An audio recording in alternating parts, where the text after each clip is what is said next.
Saat matahari terbenam, di sebuah dataran yang luas, dipenuhi dengan mayat serta pisau dan tombak menancap ke tanah. Lalu kami bertemu kembali. Apa kabar Tuan Pecundang? Sebuah kebetulan kita bisa bertemu di sini. Ucap wanita itu. Jiwo Li menjawab. Omong kosong, jelas-jelas kau datang untuk menemuiku. Tadinya aku ingin memecahkan kepalamu, tapi, berhubung kita sedang mengobrol, warna rambutmu berubah, apa kau mewarnai rambutmu? Ya ampun, aku senang kau menyadarinya. Saat itu aku membunuh Mu, dan mengganti kelasku menjadi Dewi Kehidupan, yang merupakan hidden class, karena itu warna rambutku juga berubah. Ucap wanita itu. Jiwo Li kemudian mengangkat tongkatnya dan berkata, kau membunuh 1000 orang dan menjadi Dewi Kehidupan? Bukankah seharusnya Dewi Kematian? Makanya, ini lucu kan? Balas wanita itu. Jiwo Li langsung memukul wanita itu sambil berkata, karena aku sudah mendengar cerita lucumu biar ku bunuh kau sekarang.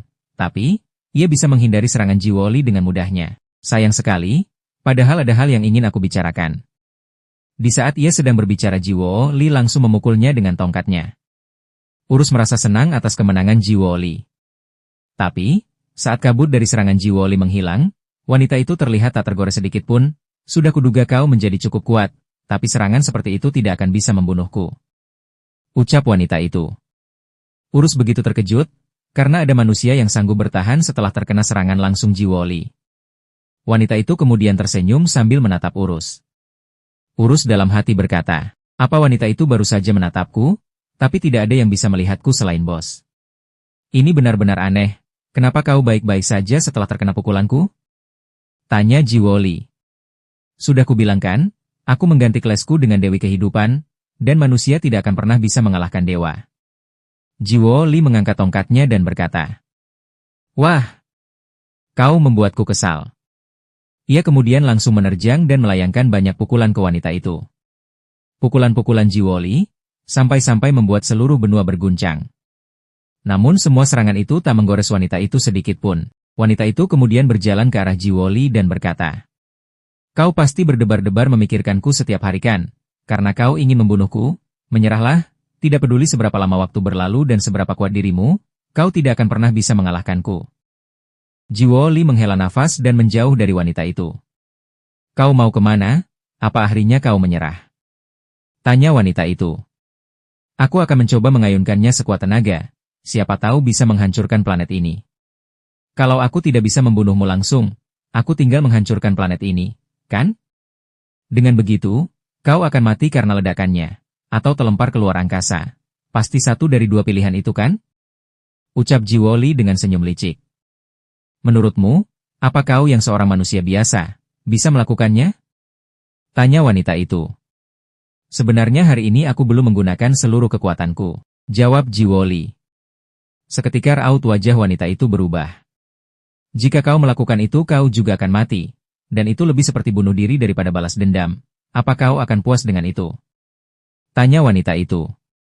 Jiwo Li terdiam sejenak, dan langsung tertawa dengan terbahak-bahak, orang seperti kalian sering salah paham. Seharusnya kalian tidak berurusan dengan orang yang tidak punya apa-apa. Jiwo Li langsung memukul tanah dengan tongkatnya, sehingga menciptakan gelombang kejut yang sangat dahsyat, sampai-sampai membuat bumi meledak. Karena perbuatan Jiwo Li, para pemain sangat marah karena tiba-tiba keluar dari game. Sampai-sampai Cerono Live harus mengumumkan pemberitahuan resmi bahwa server sedang ada masalah. Anehnya Jiwo Li tidak keluar game. Dan mendapati dirinya berada di ruangan yang kosong. Saat ia sedang kebingungan tiba-tiba ada suara dari belakang yang berkata, ST389, itu nama planet yang kau hancurkan. Kenapa kau melakukannya? Itu adalah tempat kesukaan Mother. Jiwo Li kemudian bertanya, siapa kau? Aku adalah dewa. Ucap pria itu. Jiwo Li berkata, aku tidak peduli siapa kau. Ia menoleh ke kanan dan ke kiri. Apa kau melihat seorang wanita berambut hitam? Tidak, di sini hanya ada kita berdua. Kau kaget. Bukankah kau sudah membunuh mereka semua? Pikirkan dengan logika, menurutmu akan ada yang selamat dari ledakan itu. Jawab sang dewa. Tiba-tiba ada panel yang muncul di depan Jiwo Li. User yang terhubung saat ini berjumlah 1. Ia terkejut ketika membacanya dan kemudian bertanya pada sang dewa. Di sini hanya ada 1 user yang terhubung, yaitu aku. Lalu kau ini NPC atau admin? Bukan dua-duanya. Sepertinya waktunya sudah habis. Sampai jumpa. Sampaikan salamku ke si rambut lebat ya. Ucap sang dewa sambil menghilang. Jiwo Li tiba-tiba keluar dari game. Saat keluar dari kapsul ia begitu kesal karena perilaku dewa itu. Saat hendak keluar dari kapsul, ia melihat seorang pria dengan janggut tebal dan dikelilingi oleh para pengawalnya. Ia berjalan mendekati Jiwo Li sambil berkata, "Nama Jiwo Li, umur 21 tahun. Kau telah bermain Chronolife selama 3 bulan. Dan memiliki Woden Stick 99 plus upgrade. Benar kan?" "Benar? Tapi kau siapa?" Ucap Jiwo Li dengan wajah penuh keringat. "Aku adalah CEO Chronolife Deok Baichai." Mereka kemudian makan di sebuah restoran. "Aku perkenalkan sekali lagi, aku Deok Baichai, CEO dari Chronolife." Jiwo Li memasang ekspresi terkejut dan bertanya, "CEO? Aku kira kalian gangster makanya aku takut." Lalu siap orang dengan baju setelah itu. "Mereka karyawan perusahaan," jawab CEO. "Aku datang untuk mengambil Woden Stick 99 plus upgrade." Tambah sang CEO. "Apa?" Ucap Jiwo Li dengan wajah terkejut. "Kenapa kau terkejut?" "Kami harus mengambil kembali item bug, karena bisa merusak keseimbangan game." "Item bug?" "Tapi aku mengupgrade-nya sendiri. 3%, setelah mencapai plus 10 upgrade." "Persentase upgrade akan berada di bawah 3%, menurutmu berapa persentase untuk bisa menerobosnya?" "Kami akan ambil kembali." "Tapi, itu dari sudut pandang perusahaan. Aku memiliki pemikiran lain, setelah ku selidiki Woden Stick milikmu adalah item biasa yang tidak memiliki bug. Kalau begitu aku menarik satu kesimpulan, untuk tidak akan pernah mencampuri atau mengganggu kebebasan user lagi. Sebenarnya agak bagaimana kalau aku mengatakannya dengan mulutku sendiri, tapi Chronolife adalah game yang cukup bagus. Kebebasan, romantisme, dan petualangan. Ini adalah dunia fantasi yang semua orang bayangkan. Tahanlah dirimu untuk balas dendam, dan mulailah menikmati Chronolife." Beberapa saat kemudian Jiwo Li berada di desa pemula, hanya duduk dan termenung sambil memikirkan ucapan sang CEO. Fokusnya terpecah ketika mendengar pertengkaran suatu party. Mereka mengolok-olok salah satu anggota karena tidak pandai bermain. Bahkan salah satu dari mereka meludah padanya. Dan menyebut itemnya sampah. Jiwo Li berkata, "Apanya yang romantisme dan petualangan, yang benar hukum rimba." Ia lalu mengangkat tongkatnya dan hendak memukul sekelompok player yang menghina wanita itu. Tapi pukulannya terhenti ketika mendengar teriakan dari wanita itu. "Game ini sampah. Game bodoh, dasar orang-orang tidak punya mata untuk melihat item yang bagus. Aku sudah mengeluarkan banyak uang untuk game ini." Seketika Jiwo Li terdiam, ia mengingat kembali masa lalunya. "Aku tidak peduli dengan semuanya. Aku akan berburu sendiri." Ucap wanita itu sambil pergi ke tempat monster. Namun ia tanpa sadar pergi terlalu jauh ke wilayah monster. Sehingga membuatnya dikepung kawanan monster. Jiwo Li yang melihat itu langsung melompat turun dan membunuh kawanan monster dengan sekali serang. Jiwo Li menoleh ke arah wanita itu dan berkata, "Permisi. Apa kau mau bermain party denganku?" Tapi wanita itu langsung menolaknya mentah-mentah. Dikarenakan ia mengira Jiwo Li adalah pemula. Di dunia nyata perbuatan Jiwo Li menimbulkan banyak kontroversi dan pertanyaan. Bahkan, ada yang berspekulasi jika Jiwo Li adalah hacker. Banyak player yang melaporkannya pada Chronolife. Tapi pihak Chronolife mengumumkan bahwa player tersebut adalah player normal. Selain di dunia nyata, di dunia game Jiwo Li juga banyak dijadikan perbincangan. Beralih ke Jiwo Li. Ia terus berjalan mengikuti wanita itu. Karena kesal wanita itu bertanya dengan nada marah. "Hei, kenapa kau terus mengikutiku? Kan kita sudah sepakat membentuk party bersama." "Hah? Sejak kapan? Kan tadi aku sudah bilang. Aku tidak mau satu party dengan pecundang sepertimu. Lihatlah dirimu, kau hanya mengenakan panty dan tongkat kayu yang biasanya dipakai pemain level 1. Aku tidak punya waktu bermain dengan pemula jadinya lah." Jiwo Li dibuat bingung karena wanita itu menyebutnya pecundang. Padahal dia yang mengalahkan kawanan monster tadi.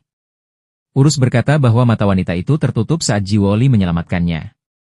Jiwo Li kembali tersenyum dan berpikir bisa melakukan PMK. Jiwo Li langsung berlari ke arah wanita itu sambil berpura-pura menjadi pemula. "Nona, Apa kau bisa mengkariku? Aku belum lama bermain game ini. Jadi tolong kari aku, Master. Wanita itu terdiam sejenak. Wajahnya terlihat senang ketika dipanggil Master. Wanita itu pun langsung mengundang Jiwo Li ke dalam party. Ternyata nama karakter wanita itu adalah Love. Aku akan membantu MU kali ini saja. Dengan akun pro ini. Setelah itu kita ditunjukkan stat dari Love. Nama Love. Job. Pendekar seni bela diri. Level 24. Kemudian mereka pergi ke dungeon terdekat untuk berburu bunny bear. Love terlihat bisa melawan mereka dengan mudah. Namun Jiwo Li masih duduk diam di pojokan. Ia takut kekuatannya akan ketahuan jika melawan monster tersebut. Anda tidak perlu khawatir, bos. Peralatan wanita itu cukup bagus. Kira-kira jika semua peralatannya ditotal. Sekitar 100 juta gold. Artinya sama dengan 100 juta won uang nyata. Ucap Urus. Jiwo Li bertanya pada Urus. Dari mana ia mendapatkan semua peralatan itu? Bukankah dia masih pemula? Sudah jelaskan ia membelinya dengan uang. Mungkin saja dia anak konglomerat, jawab Urus. Jiwo Li terkejut dengan harga peralatannya. Ia tidak menyangka bahwa Love akan menghabiskan begitu banyak untuk game. Jiwo Li kemudian dikagetkan dengan teriakan Love. Hei Panti! Meskipun kau kukari. Jangan hanya melihat dari belakang. Setidaknya kau harus lebih berusaha. Kau kan bisa memukul menggunakan tongkat kayu itu. Memangnya kau mau terus-terusan menjadi pecundang? Saat Love sedang berbicara, terlihat bunny bear yang bersiap menerkam. Namun Jiwo Li mengalahkannya tanpa bersuara. Karena gelombang kejut yang ditimbulkan. Love hampir melihat serangan Jiwo Li, tapi pembicaraan mereka terhenti ketika Love mendapatkan sebuah pesan. Hei, ini sudah 10 menit sebelum mulai. Kau gila. Cepat keluar dari game. Love menghela nafas dan berkata, aku harus keluar sebentar. Mungkin sekitar 30 menit. Selama itu teruslah berburu. Jiwo Li bertanya-tanya kenapa Love pergi seenaknya. Kenapa dia pergi seenaknya? Memangnya apa yang dia lakukan di dunia nyata? Sampai-sampai menghabiskan 100 juta won. Di dunia nyata kita diperlihatkan Love yang bangun dari tempat tidur. Ia tersenyum sambil mengingat waktu yang ia habiskan bersama Jiwo Li. Tiba-tiba ada seorang wanita yang datang dengan ekspresi marah dan berkata, Hei! Dasar cewek gila! Apa kau masih saja duduk sambil memainkan benda itu? Apa kau memutuskan berhenti bekerja? Singkat cerita terjadi pertengkaran kecil di antara mereka. Kemudian wanita itu merias wajah Love. Dan ternyata Love adalah idol solo sekaligus singer-songwriter terbaik Saranghan. Publik tidak mengetahui bahwa idol yang mereka sukai punya hobi bermain game. Kita kembali kepada Jiwo Li. Ia saat ini berpikir untuk berlatih teknik. Memukul tanpa membunuh. Agar perannya tidak ketahuan. Setelah itu kita diperlihatkan sang dewa. Yang sedang mengawasi Jiwo Li dari luar angkasa. Sepertinya dia melakukan hal yang menarik. Benar kan? Mother.